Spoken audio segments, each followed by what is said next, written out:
தமிழ்நாட்டில் மட்டும் பாஜக வீழ்த்தினா போதாது, அகில இந்தியா முழுக்க பாஜகவை வீழ்த்தணும்.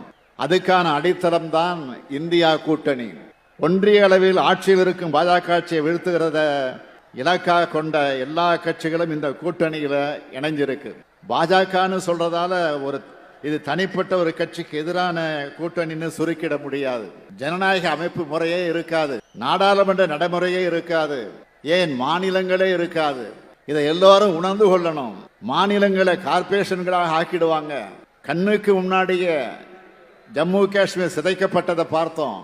ஜம்மு காஷ்மீர் 2ஆக பிரித்து யூனியன் பிரதேசங்களாக ஆக்கினாங்க. தேர்தல் கிடையாது, அரசியல் கட்சி தலைவர்களுக்கு வீட்டு சிறை. இதுதான் பாஜக பாணி சர்வாதிகாரம். அந்த நிலைமைதான் எல்லா மாநிலங்களுக்கும் ஏற்படும். கேள்விகள் இல்லாத நாடாளுமன்றம், 140 எம்பிக்கள் சஸ்பெண்ட். இது நாடாளுமன்ற